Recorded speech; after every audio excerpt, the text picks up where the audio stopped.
जैन धर्म का परिचय। धर्म का स्वरूप। धर्म शब्द जिसे अंग्रेजी में रिलीजन कहा जाता है, उसकी व्युत्पत्ति हमें ये बताती है कि धर्म एक योजक तत्व है, वह जोड़ता है। रिलीजन शब्द जोड़ लीजर से बना है, जिसका अर्थ होता है फिर से जोड़ देना।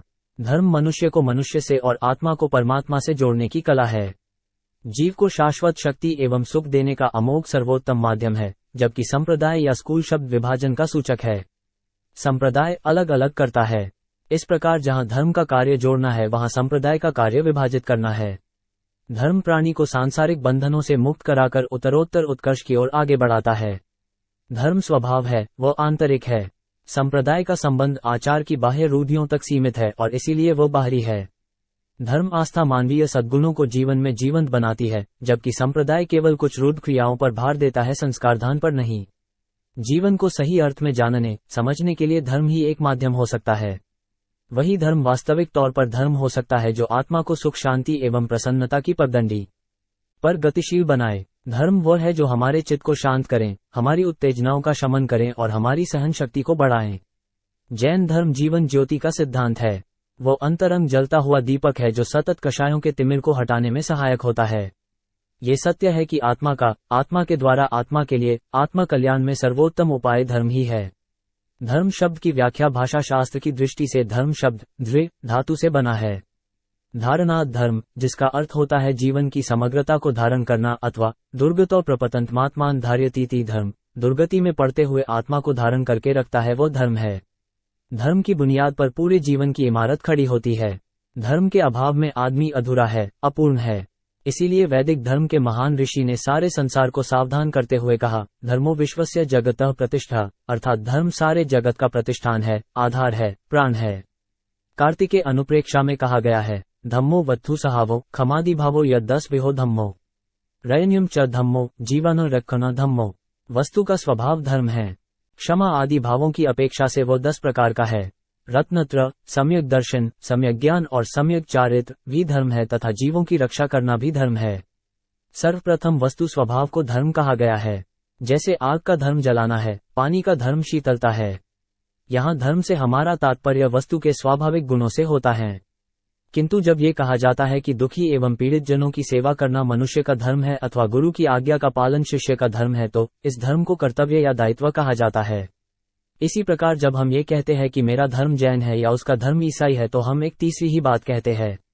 यहाँ धर्म का मतलब है किसी दिव्य सत्ता, सिद्धांत या साधना पद्धति के प्रति हमारी श्रद्धा, आस्था या विश्वास। अक्सर हम धर्म से यही तीसरा अर्थ लेते हैं, जबकि यह तीसरा अर्थ धर्म का अभिरुद्ध अर्थ है, वास्तविक अर्थ नहीं है। सच्चा धर्म न हिंदू होता है, न जैन, न बौद्ध, न ईसाई, न इस्लाम। सच्चे धर्म की कोई संज्ञा नहीं होती। ये सब नाम आरोपित हैं। हमारा सच्चा अर्थ तो वही है जो हमारा निज स्वभाव है। इसीलिए भगवान महावीर ने वत्थु सहावो धम्मो के रूप में धर्म को परिभाषित किया है। प्रत्येक के लिए जो उसका निज गुण है, स्वस्वभाव है, वही धर्म है। काम, क्रोध, अहंकार, लोभ आदि विकारों से विमुक्ति होना ही शुद्ध धर्म है। स्वस्वभाव से भिन्न जो भी होगा वो उसके लिए धर्म नहीं, अधर्म ही होगा। गीता में कहा गया है, स्वधर्मे निधन श्रेय परधर्मो भयावह। परधर्म अर्थात दूसरे के स्वभाव को इसलिए भयावह कहा गया क्योंकि वह हमारे लिए स्वभाव न होकर विभाव होगा, और जो विभाव है वह धर्म न होकर अधर्म ही होगा।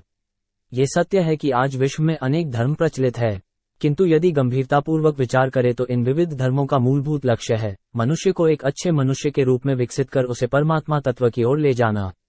क्या शीलवान, समाधिवान, प्रज्ञावान होना केवल बौद्धों का ही धर्म है? क्या वीतराग, वीतद्वेष, वीतमोह होना केवल जैनियों का ही धर्म है? क्या स्थितप्रज्ञ, अनासक्त, जीवमुक्त होना केवल हिंदुओं का ही धर्म है? क्या प्रेम, करुणा से ओतप्रोत होकर जनसेवा करना केवल ईसाइयों का ही धर्म है? क्या जाका पात के भेदभाव से मुक्त रहकर सामाजिक समता का जीवन जीना केवल मुसलमानों का ही धर्म है? आखिर धर्म क्या है? इसलिए पहले धर्म की शुद्धता को समझे और धारण करें। जिनेश्वर ने खुद अपने जीवन में जिस धर्म को जिया और फिर दुनिया को साधना का मार्ग बतलाया, वो साधकों के लिए धर्म हो गया। तीर्थंकर ने इस धर्म को प्रोरूपणा की, अतः इसका नाम हो गया जिन धर्म या जैन धर्म। ये सत्य है कि जैन धर्म इस शब्द का प्रयोग वेदों में, त्रिपिटकों में और आगमों में देखने को नहीं मिलता, जिसके कारण भी कुछ लोग जैन धर्म को प्राचीन, एंशंट न मानकर अर्वाचीन, मॉडर्न मानते हैं। प्राचीन साहित्य में जैन धर्म का नामोल्लेख न मिलने का कारण ये था कि उस समय तक इसे जैन धर्म के नाम से जाना ही नहीं जाता था। दशवैकालिक, उत्तराधीयन और सूत्रकृतांत आदि आगम साहित्य में जिन शासन, जिन धर्म, जिन प्रवचन आदि शब्दों का प्रयोग हुआ है। भगवान महावीर के पश्चात जैन धर्म इस नाम का प्रयोग सर्वप्रथम जिनभद्रगनी क्षमाश्रमण ने अपने विशेषावश्यक भाष्य में किया। उसके बाद उत्तरवर्ती साहित्य में जैन शब्द व्यापक रूप में प्रचलित हुआ। जैन शब्द का मूल उद्गम जिन है। जिन शब्द जिन जेये धातु से निष्पन्न है, जिसका शाब्दिक अर्थ है जीतने वाला। जिनको परिभाषित करते हुए लिखा गया राग द्वेषादि दोषार कर्म शत्रु जयतीति जिन्ह तस्यानुयायिनो जैना, अर्थात राग द्वेष आदि दोषों और कर्म शत्रुओं पर विजय प्राप्त करने वाले जिन और उनके अनुयायी जैन कहलाते हैं। जिस प्रकार विष्णु को उपास्य मानने वाले वैष्णव और शिव के उपासक शैव कहलाते हैं, उसी प्रकार जिन के उपासक जैन कहलाते हैं। विष्णु शिव की भांति जिन किसी व्यक्ति विशेष का नाम नहीं है। वे सभी महापुरुष जिन्होंने राग द्वेष को जीत लिया है, जितेंद्रिय बन गए हैं, वीतराग हो चुके हैं, जिन कहलाते हैं। और वे जिनेश्वर, वीतराग, परमात्मा, सर्वज्ञ, तीर्थकर, निग्रह, अरहत आदि नामों से जाने जाते हैं। जिनेश्वर जिन अर्थात राग द्वेष को जीतने वाले एवं ऐसे जिनके ईश्वर स्वामी, वे जिनेश्वर कहलाते हैं। अपने असली शत्रु राग द्वेष ही हैं एवं नकली शत्रु इनके कारण ही पैदा होते हैं। राग अर्थात मनपसंद वस्तु पर मोह करना व द्वेष अर्थात नापसंद वस्तु से घृणा करना। ये दोनों शत्रु साथ साथ रहते हैं। वीतराग वीत यानी चले जाना, राग यानी ममत्व भाव अर्थात जिनके रागादि पाप भाव चले गए हैं, वे वीतराग कहलाते हैं। प्रभु ने राग को जड़मूल से उखाड़ दिया, राग गया जिससे द्वेष भी चला गया। ये दोनों गए, अतः सभी दोष गए, संसार गया और भगवान वीतराग हो गए। परमात्मा परमात्मा अर्थात शुद्ध आत्मा, राग द्वेष नाश होने के बाद आत्मा शुद्ध बन जाती है, अतः वे परमात्मा भी कहलाते हैं। जैन दर्शन मूलतः आत्मवादी दर्शन है। इसका सारा चिंतन आत्मा को केंद्र में रखकर ही होता है। इसमें आत्मा गुणों की पूजा की जाती है, किसी व्यक्ति की नहीं। जैन धर्म की प्राचीनता संसार के विविध विषयों में इतिहास का भी एक महत्वपूर्ण स्थान है। विचारकों द्वारा इतिहास को धर्म, देश, जाति, संस्कृति अथवा सभ्यता का प्राण माना गया है। जिस धर्म, देश, संस्कृति अथवा सभ्यता का इतिहास जितना अधिक समुन्नत और समृद्ध होता है, उतना ही वह धर्म, देश और समाज उत्तरोत्तर प्रगति पथ पर अग्रसर होता है। वास्तव में इतिहास मानव की वह जीवनी शक्ति है जिससे निरंतर अनुप्राणित हो मानव उन्नति की ओर बढ़ते हुए अंत में अपने चरम लक्ष्य को प्राप्त करने में सफल होता है। जैन धर्म एक प्राचीनतम धर्म है। यह अनादि अनंत काल से चला आ रहा है।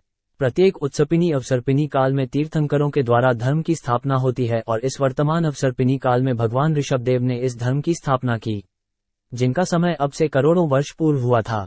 उनके पश्चात 23 तीर्थंकर और हुए, जिन्होंने अपने अपने समय में जैन धर्म का प्रचार किया। इन्हीं तीर्थंकरों में भगवान महावीर अंतिम अर्थात 24वें तीर्थंकर थे। उन्होंने कोई नया धर्म नहीं चलाया अपितु उसी जैन धर्म का पुनरोद्धार किया जो तीर्थंकर श्री ऋषभदेव के समय से चला आ रहा था। ऋषभदेव से पूर्व मानव समाज पुनर्तः प्रकृति पर आश्रित था। कालक्रम में जब मनुष्यों की जनसंख्या में वृद्धि एवं प्राकृतिक संसाधनों में कमी होने लगी तो मनुष्य में संचय वृत्ति का विकास हुआ तथा स्त्रियां, पशुओं और खाद्य पदार्थों को लेकर एक दूसरे से छीना झपटी होने लगी। ऐसी स्थिति में भगवान ऋषभदेव ने सर्वप्रथम समाज व्यवस्था एवं शासन व्यवस्था की नींव डाली तथा असी, मसी, कृषि एवं शिल्प के द्वारा अपने ही श्रम से अपनी आवश्यकताओं की पूर्ति करना सिखाया। उन्होंने यह अनुभव किया कि भोग सामग्री की प्रचुरता भी मनुष्य की आकांक्षा व तृष्णा को समाप्त करने में असमर्थ है। इसीलिए उन्होंने स्वयं परिवार एवं राज्य का त्याग करके वैराग्य का मार्ग अपनाया और लोगों को त्याग एवं वैराग्य की शिक्षा देना पुनः प्रारंभ किया। जैन धर्म की प्रामाणिकता कुछ विद्वान जैन धर्म को वैदिक धर्म की शाखा तो कुछ इसे बौद्ध धर्म की शाखा मानते हैं, पर वर्तमान में हुए शोध अनुसंधानों से ज्ञात होता है कि यह न वैदिक धर्म की शाखा है और न बौद्ध धर्म की शाखा है। यह एक स्वतंत्र धर्म है। यह वैदिक धर्म की शाखा नहीं है, क्योंकि वैदिक मत में वेद सबसे प्राचीन माने जाते हैं। विद्वान वेदों को 5000 वर्ष प्राचीन मानते हैं। वेदों में ऋषभ, अरिष्टनेमी आदि श्रमणों का उल्लेख मिलता है। वेदों के पश्चात उपनिषद, आरण्यक, पुराण आदि में भी इनका वर्णन आया है। यदि इन ग्रंथों की रचना से पूर्व जैन धर्म न होता, भगवान ऋषभ न होते, तो उनका उल्लेख इन ग्रंथों में कैसे होता? इससे ज्ञात होता है कि जैन धर्म इनसे अधिक प्राचीन है। 1. केशी। ऋग्वेद के जिस प्रकरण में वातुशन मुनि का उल्लेख है उसी में केशी की स्तुति की गई है। केश्यग्नि केशी विषय केशी बिभर्ति रोदसी केशी विश्वम स्वरदृश्य केशीद ज्योतिरुच्यते। ये केशी भगवान ऋषभ का वाचक है। उनके केशी होने की परंपरा जैन साहित्य में आज भी उपलब्ध है। उल्लेख मिलता है वे जब मुनि बने तब उन्होंने 4 मुष्टि लोच कर लिया। दोनों पार्श्व भागों का केश लोच करना बाकी था। तब इंद्र ने भगवान ऋषभ से कहा, इन सुंदर केशों को इसी प्रकार रहने दें। भगवान ने उनकी बात मानी और उसे वैसे ही रहने दिया। इसलिए उनकी मूर्ति के कंधों पर आज भी केशों की वल्लरिका की जाती है। घुंघराले और कंधों लटकते बाल उनकी प्रतिमा के प्रतीक हैं। 2. अरहन। जैन धर्म का अर्हत धर्म नाम भी प्रसिद्ध रहा है। जो अर्हत के उपासक थे वे अर्हत कहलाते थे। अरहन शब्द श्रमण संस्कृति का बहुत प्रिय शब्द है। वे अपने तीर्थंकरों या वीतराग आत्माओं का अन कहते हैं। ऋग्वेद में अहन शब्द का प्रयोग श्रमण नेता के लिए ही हुआ है अरहन बिभर्षि साइकानी धनवार है निष्कय यचतम विश्वरूपम अर्हत्रिदम दय से विश्वसभ न वा ओजियो रुद्रत्वदस्ति। ऋग्वेद में प्रयुक्त अरहन शब्द से प्रमाणित होता है कि श्रमण संस्कृति ऋग्वैदिक काल से पूर्ववर्ती है। 3. अपनी पुस्तक इंडियन फिलॉसफी में पृष्ठ 278 में डॉक्टर सर्वपल्ली राधाकृष्णन लिखते हैं कि श्रीमद्भागवत पुराण ने इस मत की पुष्टि की है कि ऋषभदेव जैन धर्म के संस्थापक थे। प्रमाण उपलब्ध हैं जो बताते हैं कि ईसा पूर्व प्रथम शताब्दी के बहुत पहले से ही ऐसे लोग थे जो प्रथम तीर्थंकर ऋषभदेव के भक्त थे। इसमें किसी प्रकार का संदेह नहीं कि वर्धमान या पार्श्वनाथ से कहीं पहले से ही जैन धर्म प्रचलित था। यजुर्वेद में ऋषभ, अजित एवं अरिष्टनेमी इन 3 तीर्थंकरों का उल्लेख आता है। भगवत पुराण भी इस विचार का समर्थन करता है कि ऋषभदेव जैन धर्म के प्रवर्तक थे। इसीलिए अनादिकाल से चली आ रही जैन परंपरा में ऋषभदेव को आदिनाथ कहकर भी पुकारा गया।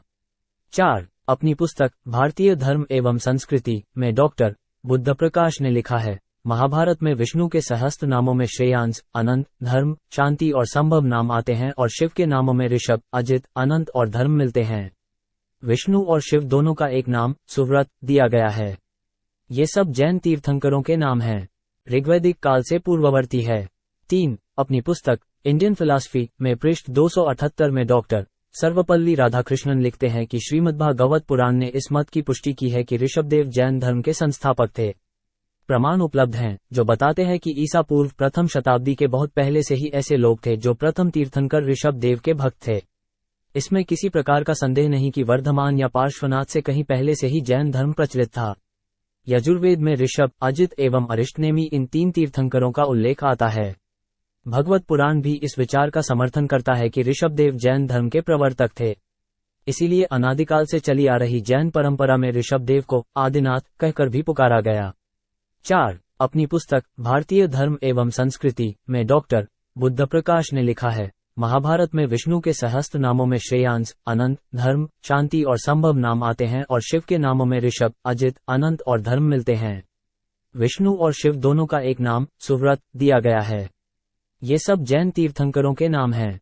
लगता है कि महाभारत के समन्वयपूर्ण वातावरण में तीर्थंकरों को विष्णु और शिव के रूप में सिद्ध कर धार्मिक एकता स्थापित करने का प्रयत्न किया गया हो। इससे तीर्थंकरों की परंपरा प्राचीन सिद्ध होती है। 5. मेजर जनरल फ्लेमिंग अपनी पुस्तक धर्मों का तुलनात्मक इतिहास में लिखते हैं, जब आर्य लोग भारत आए तो उन्होंने जैन धर्म का विस्तृत प्रचलन पाया। जैन धर्म का मुख्य उद्देश्य है सत्य का साक्षात्कार करना। सत्य की उपलब्धि में प्राचीन और नवीन का कोई महत्व नहीं होता, पर इतिहास की दृष्टि में प्राचीन और अर्वाचीन का महत्व होता है। प्राप्त प्रमाणों के आधार पर यह कहा जा सकता है कि जैन धर्म प्रागवैदिक है। जैन धर्म के प्राचीन होने की सपुष्टि हम 2 तथ्यों के आधार पर भी कर सकते हैं। 1. पुरातत्व के आधार पर। 2. साहित्य के आधार पर। पुरातत्व के आधार पर आर्कियोलॉजिकल सोर्सेज। पुरातत्ववेत्ता भी अब इस बात को स्वीकार करने लगे हैं कि भारत में वैदिक सभ्यता का जब प्रचार प्रसार हुआ, उससे पहले यहाँ जो सभ्यता थी वो अत्यंत समृद्ध एवं समुन्नत थी। प्रागवैदिक काल प्री-वैदिक का कोई साहित्य नहीं मिलता, किंतु पुरातत्व की खोजों और उत्खनन के परिणामस्वरूप कुछ नए तथ्यों पर प्रकाश पड़ता है। सन 1922 में और उसके बाद मोहनजोदड़ो और हड़प्पा की खुदाई भारत सरकार की ओर से की गई थी। इन स्थानों पर जो पुरातत्व उपलब्ध हुआ है उससे तत्कालीन भारतवासियों के रहन सहन, खान पान, रीति रिवाज और धार्मिक विश्वासों पर प्रकाश पड़ता है। इन स्थानों पर यद्यपि कोई देवालय मंदिर नहीं मिले हैं, किंतु वहां पाई गई मोहरों, ताम्रपत्रों तथा पत्थर की मूर्तियों से उनके धर्म का पता चलता है। 1. मोहनजोदड़ो में कुछ मोहरें ऐसी मिली हैं जिन पर योग मुद्रा में योगी मूर्तियां अंकित है। एक मोहर ऐसी भी प्राप्त हुई जिसमें एक योगी कायोत्सर्ग मुद्रा में ध्यानलीन है। कायोत्सर्ग मुद्रा जैन परंपरा की ही विशेष देन है। मोहनजोदड़ो की खुदाई में प्राप्त मूर्तियों की यह विशेषता है कि वे प्रायः कायोत्सर्ग मुद्रा में हैं, ध्यानलीन हैं और नग्न हैं। खड़े रहकर कायोत्सर्ग करने की पद्धति जैन परंपरा में बहुत प्रचलित है। धर्म परंपराओं में योग मुद्राओं में भी भेद होता है। पद्मासन एवं खड्गासन जैन मूर्तियों की विशेषता है। इसी संदर्भ में आचार्य हेमचंद्र ने लिखा, प्रभो, आपके पद्मासन और नासाग्र दृष्टि वाली योग मुद्रा को भी परतीर्थिक नहीं सीख पाए हैं तो भला वे और क्या सीखेंगे। प्रोफेसर प्राणनाथ ने मोहनजोदड़ों की एक मुद्रा पर जिनेश्वर शब्द भी पढ़ा है। 2. मोहनजोदड़ों से प्राप्त मूर्तियां तथा उनके उपासक के सिर पर नागफण का अंकन है। वह नागवंश का सूचक है। 7वें तीर्थंकर भगवान सुपार्श्व के सिर पर सर्प मंडल का छत्र था। इस प्रकार मोहनजोदड़ों और हड़प्पा आदि में जो ध्यानस्थ प्रतिमाएं मिली हैं वे तीर्थंकरों की हैं। ध्यानमग्न वीतराग मुद्रा, त्रिशूल और धर्मचक्र, पशु, वृक्ष, नाग ये सभी जैन कला की अपनी विशेषताएं हैं। खुदाई में प्राप्त ये अवशेष निश्चित रूप से जैन धर्म की प्राचीनता को सिद्ध करते हैं। 3. डेल्फी से प्राप्त प्राचीन औगिव मूर्ति जो कायोत्सर्ग मुद्रा में है, ध्यानलीन है और उसके कंधों पर ऋषभ की भांति केश राशि लटकी हुई है। डॉक्टर कालिदास नाग ने उसे जैन मूर्ति बतलाया है। वह लगभग 10,000 वर्ष पुरानी है। 4. सिंधु घाटी सभ्यता का विवरण देते हुए विख्यात इतिहासकार डॉक्टर राधाकुमुद मुखर्जी अपनी पुस्तक हिंदू सभ्यता में लिखते हैं कि उस समय के सिक्कों में ध्यानस्थ जैन मुनि अंकित है जो 2वीं शताब्दी की मथुरा अजायब घर में संग्रहित ऋषभदेव की मूर्ति से मेल खाते हैं और मूर्तियों के नीचे बैल का चिन्ह मौजूद है। मोहनजोदड़ों की खुदाई में निर्ग्रंथ मूर्तियां पाई गई हैं और उसी तरह हड़प्पा में भी। हिंदू विश्वविद्यालय काशी के प्रोफेसर प्राणनाथ विद्यालंकार सिंधु घाटी में मिली कायोत्सर्ग प्रतिमाओं को ऋषभदेव की मानते हैं और उनका मत है कि उन्होंने तो सील क्रमांक 441 पर जिनेश शब्द भी पढ़ा है। 5. डॉक्टर हरम जेकोबी ने अपने ग्रंथ जैन सूत्रों की प्रस्तावना में इस विषय पर पर्याप्त प्रकाश डाला है। आज पार्श्वनाथ जब पुनर्तः ऐतिहासिक सिद्ध हो चुके हैं तब भगवान महावीर से जैन धर्म का शुभारंभ मानना मिथ्या ही है। जेकोबी लिखते हैं, इस बात से अब सब सहमत हैं कि नाथपुत जो वर्धमान अथवा महावीर नाम से प्रसिद्ध हुए वे बुद्ध के समकालीन थे।